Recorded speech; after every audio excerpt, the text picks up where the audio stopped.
하나님의 압도적인 은혜로 정죄를 무죄로 바꾸어 주셨습니다. 성경학자들은 로마서 8장을 모든 성경 가운데서 가장 빛나는 보석이다 라고 얘기합니다. 심지어 어떤 설교가는 부득이한 연고로 모든 성경이 다 타버리고 만약에 로마서 8장만 남았다고 할지라도 우리는 복음을 이해할 수 있다. 그렇게 이야기할 정도인 것입니다. 예수님께서 우리 죄를 대신 담당하시고 정죄를 받으셨습니다. 우리에게 무죄를 선고하셨습니다. 이걸 믿는 게 믿음이라는 것입니다. 여기서 우리가 배우는 첫 번째 교훈은 첫째로 성경적인 믿음은 하나님의 무죄 선고를 아멘으로 받는 것입니다. 자, 1절 다시 한번 보시면요. 그러므로 이제 그리스도 예수 안에 있는 자에게는 결코 정죄함이 없나니 하나님이 우리에게 무죄라고 선언하셨으면 우리는 아멘하고 믿는 것, 이걸 믿는다고 말하고 믿음으로 산다고 말하는 것입니다. 그런데 이 무죄 선고가 얼마나 감격적인 선고인가를 알려면 정죄가 얼마나 무서운지, 곧 고발을 당하고 그리고 재판을 받는 것이 얼마나 무서운지, 얼마나 고통스러운지를 아는 것이 필요한 것입니다. 곧 무죄 선고 전에 우리의 상태를 정확하게 이해해야만이 이 무죄 선고가 얼마나 놀라운 것인가를 알게 되는 것입니다. 바울은 대단한 그 복음을 설명하기 위해서 이 대조를 잘하는 분이죠. 그래서 로마서 1장 1절에서 17절까지 해서 복음에 대한 이제 서론을 얘기합니다. 그리고 이제 17절에서 복음에는 하나님의 의가 나타났다. 이게 굉장히 중요한 거예요. 복음에는 하나님의 의가 나타나서 믿음이 이르게 하나니 처음부터 끝까지 우리가 의롭다 하심을 여기는 것은 믿음으로 되나니 기록된 바 오직 의인은 믿음으로 말미암아 살리라. 이 엄청난 복음을 주신 거죠. 이걸 깨달은 사람이 마틴 루터예요. 마틴 루터가 이걸 깨닫고 종교개혁을 일으킨 것입니다.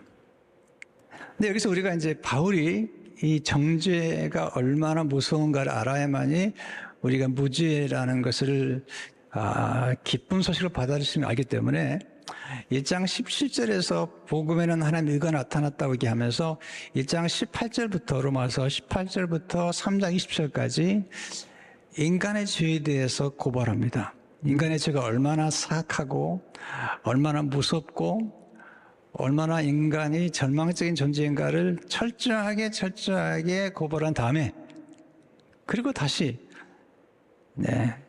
율법에 이제는 하나님의 의가 나타났다 사실을 이제 강조하고 있습니다. 1장 17절에서 복음에는 하나님의 의가 나타났다고 했던 바울이 1장 18절에서 엄청난 선언을 합니다. 하나님의 진노가 나타났다. 하나님의 진노가 불의로 진리를 막는 사람들의 모든 경건하지 않음과 불의에 대하여 하늘로부터 나타났다. 똑같은 단어예요. 나타났다. 계시되었다. 그러니까 하나님의 진노가 먼저 나타난 거죠. 그런데 어떤 사람들에게 불의로 진리를 막는 사람들 특별히 두 가지를 얘기해요. 그 보면 다시 한번 띄워주실래요? 두 가지 얘기. 하나는 모든 경건하지 않음과 경건하지 않다. 불경건. 성경은 경건을 강조하잖아요. 근데 불경건하다는 것은 뭐를 의미하냐면 가장 무서운 죄입니다. 불경건하다. 이것은 무슨 죄냐면 도덕적인 죄가 아니에요. 하나님과의 관계에서 하나님으로 인정하지도 않고 하나님을 경외하지도 않고 하나님을 찾지도 않고 하나님께 영광도 돌리지 않고 하나님께도 감사하지 않는 하나님 향한 나쁜 태도, 이것을 성경은 가장 큰 죄로 보는 거예요. 하나님께서 가장 슬퍼하시는 죄가 뭐냐면 우리를 만드셨고 우리를 하나님 형상을 따라 만들었는데 인간이 하나님을 욕하는 거죠. 하나님을 대적하는 거죠. 하나님을 신뢰하지 않는 거죠. 하나님을 멀리 떠나 있는 것입니다. 그래서 인간의 문제가 심각한 거죠. 로마 3장 10절을 보면 기록된 의인은 없나니 하나도 없으며 19절을 보시면 우리가 알거니와 무릇 율법이 말하는 바는 율법 아래 있는 자들에게 말하는 것이니 이는 모든 입을 막고 온 세상으로 하나님의 심판 아래에 있게 하려 합니다. 모든 사람이 심판을 받게 된 거예요. 20절을 보세요. 그러므로 율법 행위로 그의 앞에 의롭다 하심 얻을 육체가 없나니 율법으로는 죄를 깨달음이라. 그러니까 아무도 의롭다함 얻을 수 없는 거죠. 인간이 처한 절망적인 상황이죠. 모두가 진노 아래, 모두가 심판 아래, 모두가 정죄 아래, 모든가 형벌 아래 놓여 있다는 거죠. 하나님이 이걸 여기서 우리를 구하기 위해서 놀라운 전환점을 가져온 거죠. 이게 로마 3장 21절의 전환점이죠. 이제는 율법 외에 율법을 지킴으로 율법 행위에서 난 의가 아니라 율법 외에 한 의가 나타났으니 하나님으로부터 예수 그리스도의 의죠. 율법과 선적의 증거를 받은 것이라. 그것은 우리가 스스로 노력하고 획득한 게 아니에요. 하나님의 의고 하나님으로부터 난 의고 믿음으로 우리에게 증가된 의가 나타났다는 것입니다. 놀라운 복음인 것입니다. 그래서 우리가 알아야 될 게 있습니다. 이 예수 그리스도를 믿고 의롭다함을 얻은 것은 인간의 노력이 아니라는 거죠. 차별이 없어요. 모든 자에게 믿는 모든 자에게 주시는 거죠. 로마 3장 22절 24절을 보게 되면 그 예수 그리스도를 믿음으로 말미암아 모든 믿는 자에게 미친 하나님의 은이 차별이 없느니라. 모든 사람의 죄를 범하였으므로 하나님의 영광에 이르지 못하더니 그리스도 예수 안에 있는 성령으로 말미암아 하나님의 은혜로 값없이 의롭다 하심을 얻은 자 되었느니라. 이게 이제 우리가 이신층이라고 그러죠. 내가 의가 없는데 하나님 의를 우리에게 전가시켜주고 의의 옷을 입혀주신 거예요. 노력하고 수고해서 얻은 획득한 의가 아닌 거죠. 하나님이 은혜로 주신 것입니다. 자, 두 번째로 예수님께서 우리를 대신 정죄를 받으심으로 우리는 무죄 선고를 받게 되었습니다. 이게 조금 더 설명을 하는 거죠. 하나님은 죄인을 미워하시지만 죄인을 사랑하시고 그래서 하나님의 아들을 보내셔서 아들에게 우리 죄를 대신 담당하도록 보내신 거죠. 그래서 로마서 8장 3절이에요. 율법이 육신으로 말미암아 면학할 수 없는 그것을 하나님 하시는 곧 죄로 말미암아 자기 아들을 죄에 있는 육신의 모양으로 보내어 육신의 죄를 정하사. 죄 없는 분인데 예수님을 육신의 모양으로 보내가지고 육신의 죄를 정했어요. 그래서 고린도서 21절을 보게 되면 하나님이 죄를 알지도 못하신 이를 우리를 대신하여 죄로 삼으신 것은 우리를 알고 그 안에서 하나님의 의가 되게 하려 하심이라. 와우. 여러분, 죄인은 죄인을 구원할 수 없어요. 그래서 죄 없으신 예수님을 보내서 죄인이 되게 하셔서 죄인을 구원하시고 그렇게 함으로써 죄인이 의인이 된다는 거예요. 이게 하나님의 구원의 논리입니다. 근데 여기서 우리가 알아야 할 게 하나 있습니다. 그래서 하나님의 원리 가운데 한 사람의 대표성과 한 사람의 연대성입니다. 이것을 알았던 존재가 옛뱀 사탄인 거예요. 사탄이 뭘 알았냐면 아담 한 사람만 범죄하면 전 인류가 범죄하는 걸 알았어요. 아담 한 사람만 범죄해서 그가 정죄를 받으면 전 인류가 정죄를 받고 저주를 받는 걸 알았어요. 그래서 이 사탄이 아담을 공격한 거죠. 근데 사탄이 아주 지혜로워요. 그래서 직접 공격하지 않고 하와를 통해서 아담을 공략한 거죠. 대단한 겁니다. 네, 여자만 움직이면 다 된다. 이게 이제 옛뱀의 역할인 거죠. 그래서 아담 한 사람의 죄 때문에 전 인류가 정죄에 들어간 거죠. 이게 대표성과 그리고 영향력이라는 거죠. 그래서 로마서 5장 12절을 보시면 그러므로 한 사람으로 말미암아 죄가 세상에 들어오고 죄로 말미암아 사망이 들어왔나니 이와 같이 모든 사람이 죄를 지었으므로 사망이 모든 사람에게 이르느니라. 이게 아담의 대표성이죠. 아담 한 사람의 죄로 사망이 왔고 모든 사람이 죄를 지고 모든 사람이 사망에 이르렀다는 거죠. 18절을 보시면 그런 한 범죄로 많은 사람의 정죄 이런 것 같이 사형 선고를 받은 거예요. 한 의로운 행위로 말미암아 예수님이시죠. 많은 사람의 의롭다 하심을 받아 생명에 이르느니라. 한 사람의 범죄로 정죄를 받고 사망에 이르는데 사형 선고를 받았는데 예수님 한 분의 순종하심과 의로우심을 통해서 우리는 생명에 이르렀다는 거죠. 그래서 이제 사도 바울은 이 첫 번째 아담과 마지막 아담, 둘째 아담을 자꾸 비교해요. 그래서 고린도전서 15장 45절에 보시면 기록된 바 첫사람 아담은 생령이 되었다함과 같이 마지막 아담은 살려준 영이 되었나니 첫 번째 아담과 마지막 아담을 비교하는데 첫 번째 아담은 생령이 돼서 리빙 그러나 그의 범죄로 말미암아서 전 인류가 정죄를 받게 만들었죠. 마지막 아담은 오셔서 대신 정죄를 받으심으로 우리를 살려주는 영이 되셨다. 그리고 고린도서 15장 47절을 보시면 첫사람은 땅에서 났으니 아담이죠. 흙에 속한 자이거든요. 그러니까 첫사람 아담이 있으면 흙에 속한 자로 끝나는 거예요. 근데 둘째 사람은 하늘에서 나셨느니라. 예수님이시죠. 예수를 믿으면 우리가 하늘에 속한 자가 되고 우리의 썩을 몸도 썩지 않을 몸을 입는 그런 부활의 영광의 속에 들어가고 예수 믿게 되면 하늘에 올라가신 예수님처럼 이 땅에 사는 동안에도 천국을 경험하지만 이 땅을 떠나게 되면 그 영혼이 하늘로 올라간다는 거죠. 이게 이제 복음인 것입니다.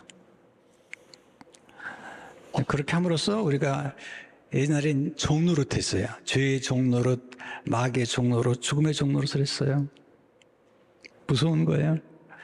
갈라디아 4장 8절을 보세요.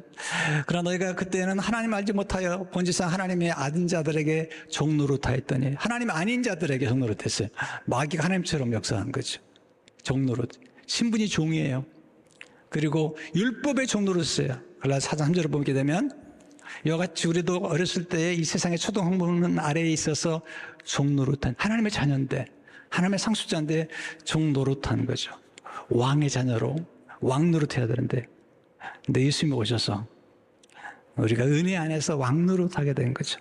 로마서 5장 21절을 보시면 이는 죄가 사망 안에서 왕노릇한 것 같이 은혜도 또한 의로 말미암아 왕노릇하여 우리 주 예수 그리스도로 말미암아 영생에 이르게 하려 함이라. 이제 우리가 더 이상 죄의 종노릇한 것이 아니라 죄가 우리를 왕노릇하도록 만드는 것이 아니라 이제 예수 그리스도로 말미암아 우리가 예수님의 의를 통해서 우리가 왕노릇하는 영생이 이르게 되었다.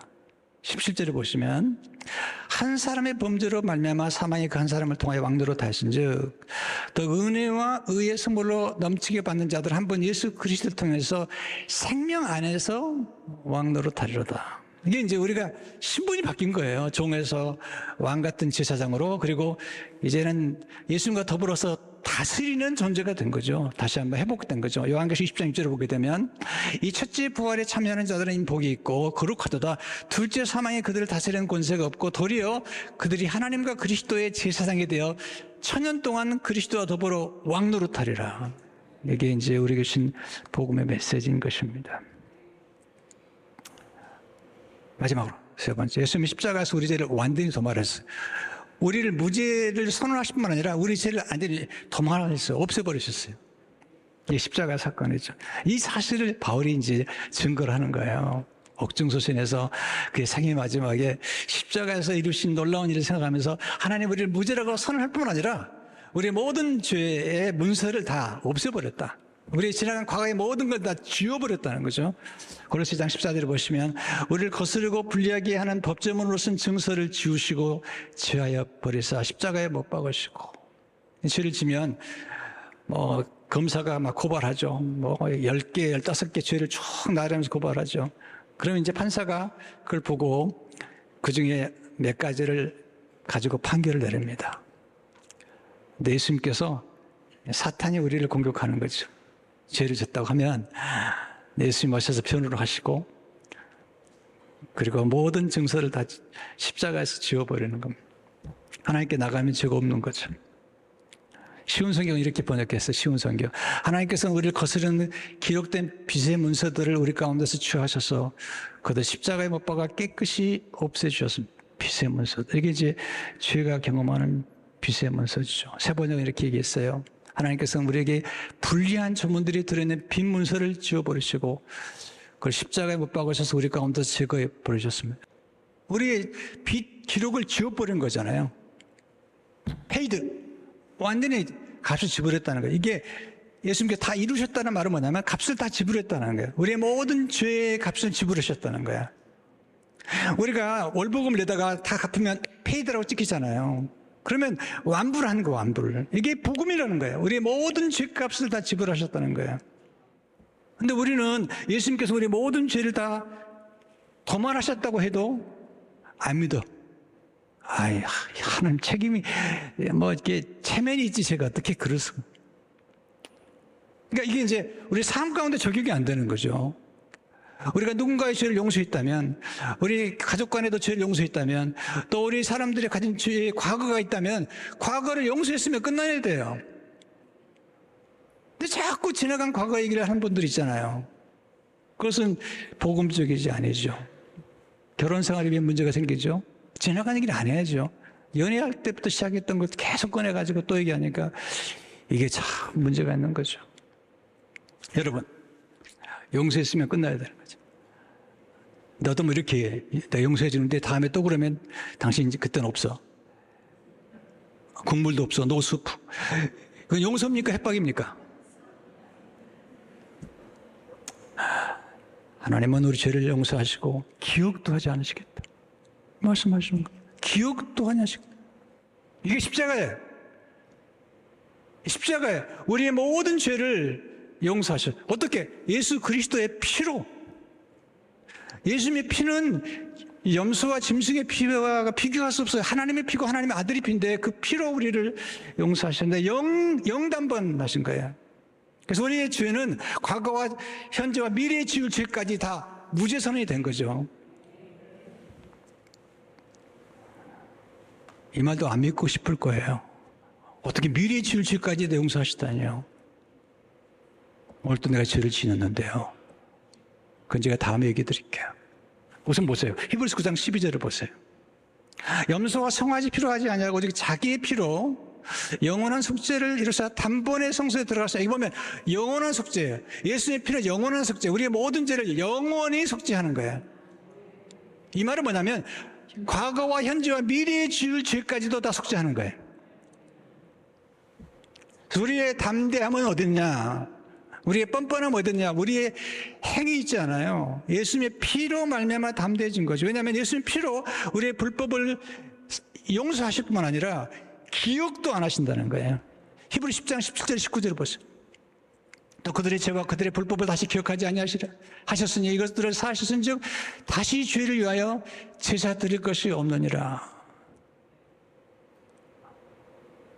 기억도 안 하셨다. 그러므로 형제들아 우리가 예수의 피를 힘입어 성소에 들어갈 담력을 얻었냐. 우리가 하나님께 갔을 때 우리가 가진 담력은 우리가 어떻게 선행을 해냈냐가 아니에요. 그래서 금식을 얼마나 많이 해요? 이것도 아니에요. 우리가 예수 그리스도의 피를 가지고 하나님께 나가서 담대하게 나가는 거죠. 왜냐하면 그 피가 우리의 모든 죄를 사하고 없이 했기 때문이죠. 이걸 믿는 걸 우리는 믿음이라고 그래요. 믿음이다.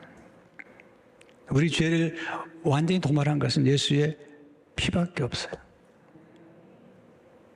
그래서 우리 늘 찬양하잖아요. 나의 죄를 씻기는 예수의 피밖에 없네. 나를 정케 하시는 것도 예수의 피밖에 없네. 예수의 보혈이 우리에게 가장 놀라운 축복인 것입니다. 놀라운 사실은 이 빈문서가 이게 사실 노예문서. 빈문서를 다 완전히 제거해 버리신 거죠. 그럼 무슨 얘기냐면 우리가 그럼 새 출발할 수 있는 놀라운 기회를 주고 십자가는 우리로 계속 새 출발하게 만드는 거죠. 이 놀라운 복음을 안 믿는 거예요, 사람들이 잘. 바울이 얘기하는 거죠. 확신 좀 하자, 확신. 그래서 로마서 8장 31절, 32절을 보게 되면 우리가 보세요. 잘 들으세요. 우리가 칭의의 은혜를 받아야지 성화에 이르는 거예요. 자, 우리가 성화됐기 때문에, 거룩했기 때문에 의롭다움 얻은 게 아니라, 이걸 이제 순서를 보셔야 돼요. 우리가 성화에 이르렀기 때문에 의롭다움을 받은 게 아니에요. 우리가 의롭다움을 받았기 때문에 성화에 이르게 되는 거예요. 그래서 우리가 완전히 죄를 용서받았지만 매일 짓는 죄에 대해서는 예수님의 피로, 핏부림을 통해서 우리가 죄를 고백함으로 날마다 거룩해져 가는 거고, 근본적인 모든 죄는 십자가에서 다 해결하신 거예요. 근데 날마다 짓는 죄가 있을 때 예수님의 배 십자가에 고백하게 되면 예수님 보혈이 피를 뿌려주심으로 우리를 계속 거룩하게 만들어 가시고 이 땅을 떠날 때 영화롭게 만들어 가는 것이죠. 그래서 바울이 놀라운 질문과 함께 이렇게 얘기하는 거죠. 로마서 8장 31절 32절에 보면, 만일 하나님이 우리를 위하시면 누가 우리를 대적하리요? 이 말씀이에요. 하나님이 죄가 없다고 선언했는데 누가 말이 맞냐는 거예요. 자기 아들을 아끼지 아니하시고 우리 모든 사람을 위해 내셔주신 것이 그 아들과 함께 모든 것을 우리에게 주시지 아니하겠느냐 질문하는 거예요. 확신하라는 거죠. 그리고 33, 34, 34절 보시면요, 누가 능히 하나님께 택하신 자들을 고발하리요? 의롭다 하신 이는 하나님이신 누가 정죄하리요? 하나님이 여러분과 저를 의롭다고 말씀하시는데 누가 정죄하는 거야? 사탄아, 넌 정죄할 수 없다는 거야. 죽으실 뿐 아니라 다 살아시는 그리스도 예수시니 그는 하나님 우편에 계신 자요 우리의 강구하신 자시니라. 우리가 너무 말이 많죠. 하나님이 우리를 무지하다고 그랬는데 우리 말이 많죠. 하나님이 우리를 하나님의 자녀라고 말씀하셨는데 우리 말이 많죠. 하나님이 우리를 의인이라고 부르셨으면 하나님이 예수님을 전가시켰다 말씀하면 아멘 해야 되는데, 하나님 그래도가 뭡니까? 말씀은 누가 택하신 자를 고발하리요? 의롭다 하신 하나님이시라는 거죠. 그러면 39절에서 놀라운 얘기를 하죠. 39절에서 어떤 피조물이라도 우리를 우리 주 그리스도 예수 안에 있는 하나님의 사랑에서 끊을 수 없으리라. 이게 이제 사도 바울이 로마서 8장에 난 복음의 핵심인 것이죠. 이걸 믿는 게 믿음이에요. 네. 우리의 구원은 우리에게서 나오지 않아요. 우리의 구원은 하나님께 속하는 거죠. 우리의 의도 우리에게 나오지 않아요.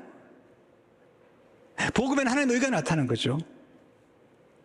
하나님의 의가 나타나서 우리 예수를 믿은 사람들에게 값없이 다 의롭다 여기시고, 하나님의 놀라운 은혜로 우리가 정죄받지 않고 무죄가 한 자가 되어서 이제는, 이게 놀라운 비밀이에요, 새 사람을 만들어서 새 사람처럼 살게 하시는 거예요. 우리를 무조건적으로 사랑하셔서 사랑스러운 존재를 만들어 가시는 거예요. 우리를 의인이라고 말씀하시고 죄 없다고 말씀하시고 죄 없는 자처럼 살게 만들어 가시는 거예요. 근데 현실적으로는 우리 삶 가운데 죄가 있죠. 그리고 죄를 짓죠. 그럴 때마다 우리가 성령의 도우심을 통해서 깨닫고 죄를 고백하면서 점점 성화에 이르게 되는 것입니다.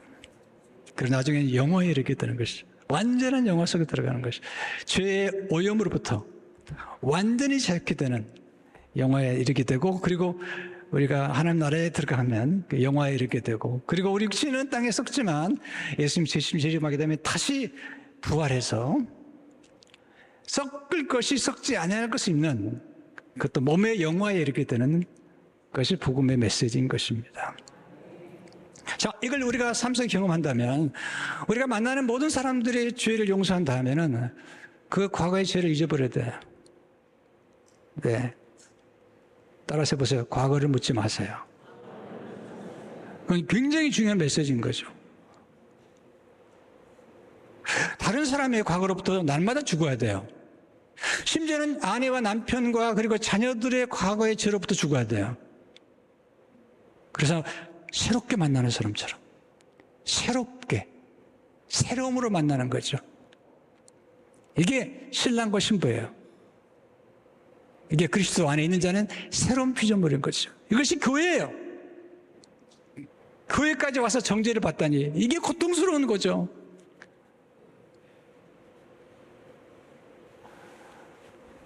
설교가 좀 길어져요, 좀. 그러나 이건 굉장히 중요한 메시지를 하기 때문에 길어질 수밖에 없어요. 성도 여러분, 오늘 이 말씀 믿으시기 바랍니다. 그리고 이 말씀대로 사시기 바랍니다. 하나님의 놀라운 은혜가 여러분에게 늘 함께 하시는 여러분 되시길 축원합니다.